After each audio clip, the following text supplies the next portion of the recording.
जय श्री कृष्ण दोस्तों। राधे राधे। मैं अरुण सेमवाल और स्वागत करता हूं आपको अपने YouTube चैनल अरुण शिक्षा अकादमी में। दोस्तों, आज के इस महा सेक्शन में हम हिंदी व्याकरण में तत्सम और तद्भव शब्दों का विशेष कुछ महत्वपूर्ण टॉपिक लेकर आए हैं।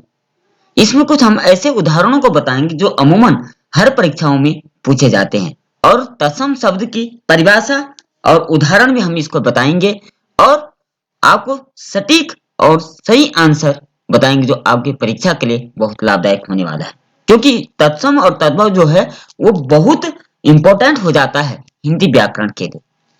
इससे पहले अगर आप हमारे चैनल पर नए हैं तो चैनल को लाइक शेयर एंड सब्सक्राइब जरूर करें और बेल आइकन भी प्रेस करें ताकि समय समय पर हम आपके लिए हिंदी व्याकरण से संबंधित महत्वपूर्ण टॉपिक लेते आए। तो चलिए वीडियो स्टार्ट करते हैं।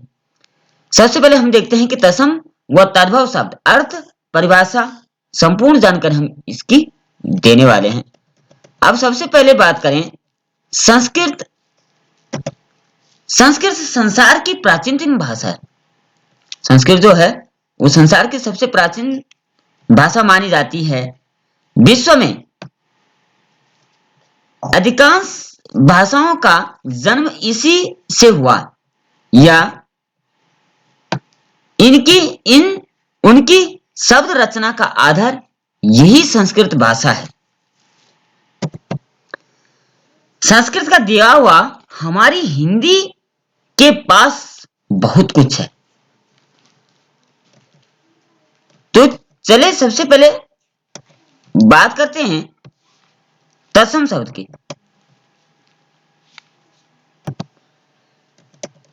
सबसे पहले बात करते हैं तत्सम शब्द। अब इसमें लिखा गया है कि अपनी हिंदी भाषा में आज भी हम 50% से अधिक शब्द संस्कृत के ही प्रयोग करते हैं।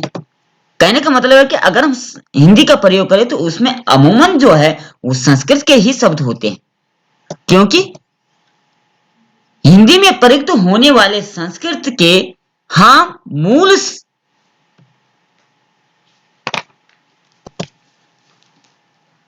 मूल शब्द ही तत्सम कहलाते हैं। कहने का मतलब हिंदी में भी प्रयोग करें लेकिन संस्कृत के ही शब्द होंगे, वो तत्सम शब्द कहलाते हैं।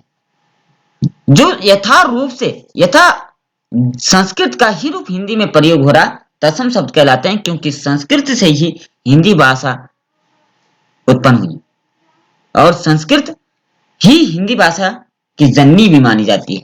शब्दों के स्रोत के रूप में हम तत्सम शब्दों का नाम सुन सके।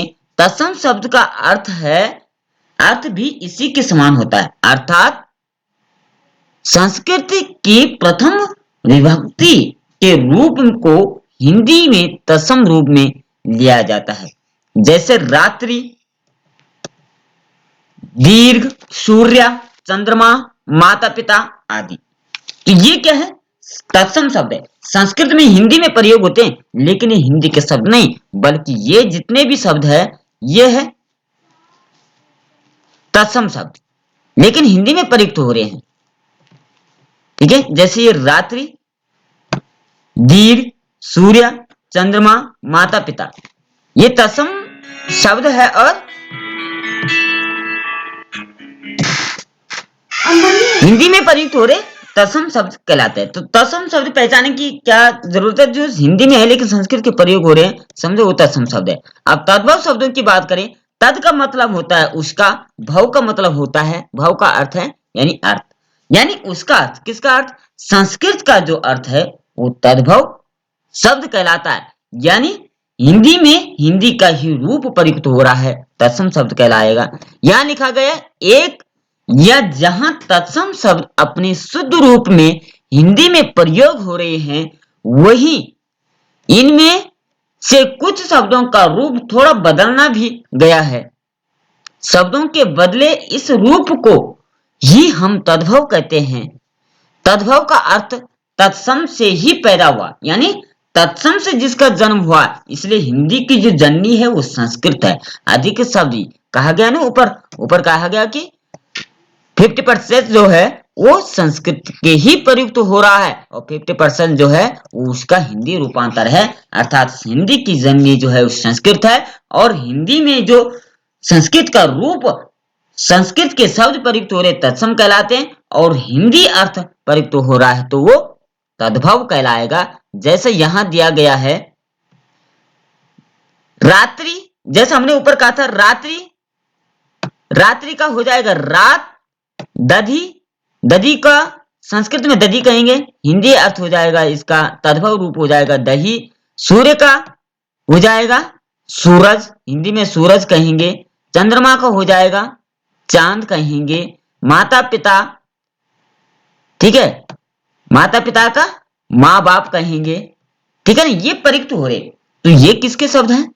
संस्कृत के हैं, लेकिन हिंदी में प्रयुक्त हो रहे तद्भव शब्द कहलाएंगे। ठीक है, अब हमने कुछ विशेष उदाहरण यहाँ दिए हैं, इन उदाहरणों के माध्यम से समझेंगे, लेकिन इंपॉर्टेंट उदाहरण है, ये बार बार पूछे जाने वाले हैं, इनको आप रट लीजिए, याद कर लीजिए या इनको आप अपनी कॉपी पे उतार दीजिए।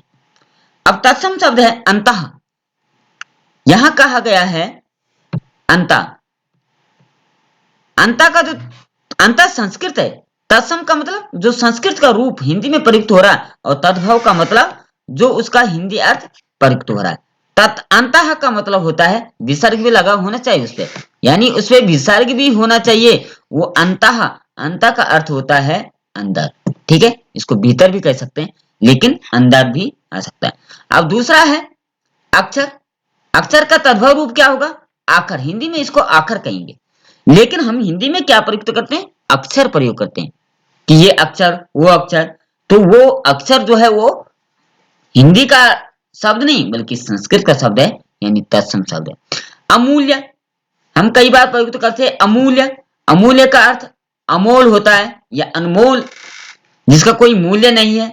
अब अर्ध हम कहते हैं, अर्धरात्रि प्रयोग करते हैं, तो अर्धरात्रि का मतलब हो गया आधा, आधा रात गुजर चुकी है, हिंदी में आधा होगा, यानी तद्भव रूप आधा होगा। आगमन का आगमन का तद्भव रूप क्या होगा? आना, संस्कृत में आगमन कहेंगे लेकिन हिंदी में आना कहेंगे। ओष्ठ का तद्भव रूप क्या होगा? ओष्ठ कहते हैं, ठीक है, उपु पद्मानियाना मोष्टो, यानी पवर्ग जो होता है उसका उच्चारण स्थान ओष्ठ होता है, यानी ओष्ठ का मतलब ओठ भी कहते हैं और होंठ भी इसको कहा जाता है। अब अक्षी तत्सम शब्द है, संस्कृत में भी प्रयोग होता है, हिंदी में भी प्रयोग होता है, तो इसका क्या है? अक्षी, अक्षी को हिंदी यानी तद्भव रूप इसका होगा आंख।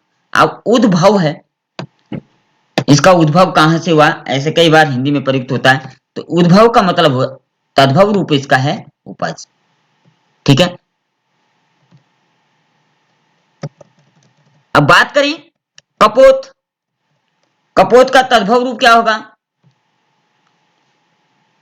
कपोत का तद्भव रूप होगा कबूतर। उच्च का तद्भव रूप होगा ऊंचा। नृत्य का तद्भव रूप होगा नाच। भगनी का, अब इसमें भगनी कहते हैं ना, आपकी भगनी कौन है, यानी बहन के लिए कहा गया, भगनी का तद्भव रूप होगा बहन। भ्राता का तद्भव रूप होगा, भ्राता का तद्भव रूप होगा भाई, यानी नग्न का तद्भव रूप होगा नंगा। क्षेत्र, क्षेत्र का तद्भव रूप जो होगा वह क्या होगा? खेत, यानी क्षेत्र जा रहे। कई बार पूछा जाता कि क्षेत्र का तद्भव रूप क्या है, तो क्षेत्र संस्कृत का शब्द हो गया, तद्भव रूप खेत हो गया। पंछी, पंछी का होगा पक्षी। कई बार हम सोचते हैं कि ये पंछी जो लग रहा है ये तद्भव रूप है, हिंदी का शब्द है, लेकिन नहीं, पंछी जो है संस्कृत का शब्द है और इसका तद्भव रूप जो है वो है पक्षी, ठीक है। आगे दिया है हाथ, सॉरी एक गड़बड़ हो गया, हाथ जो है ये होगा, हाथ जो है ये आएगा, ये तद्भव रूप हो जाएगा। और हस्त जो है इस संस्कृत में इसको कहेंगे, यानी इसका तद्भव रूप हो जाएगा। उष्ट्र, ये तत्सम शब्द है उष्ट्र, उष्ट्र का हो जाएगा ऊंट, घोटक, ये कई बार पूछा था, बार बार पूछा जाता है। घोटक का तद्भव रूप क्या था? घोटक का तद्भव रूप होगा घोड़ा। काक, ये भी पूछा जाता है। काक तत्सम शब्द हो गया काका, ये काक का हो जाएगा काक। हिंदी में कौवे को क्या कहेंगे? काक कहेंगे। चर्म, चर्म का चर्म का होगा चमड़ा, यानी तद्भव रूप चर्म हो गया, सॉरी तत्सम शब्द चर्म हो गया और तद्भव रूप इसका चमड़ा हो जाएगा। और कपाट कहते हैं कि बद्रीनाथ के कपाट कब खुलेंगे, तो कपाट का मतलब हो गया किवाड़, तद्भव रूप इसका हो जाएगा किवाड़ यानी दरवाजा। घृत का तद्भव, घृत तत्सम शब्द है, इसका घिसना, घी भी कहा जाता है, ठीक है। कोकिला, ये भी बार बार पूछे जाने वाले हैं। कोकिला का तद्भव रूप क्या होगा? कोकिला तत्सम शब्द है, कोयल, कोकिला का तद्भव रूप हो जाएगा कोयल। अब छत्र, ये भी बार बार पूछा जाता है, छत्र तत्सम शब्द है और इसका जो तद्भव रूप हो जाएगा वह हो जाएगा छाता।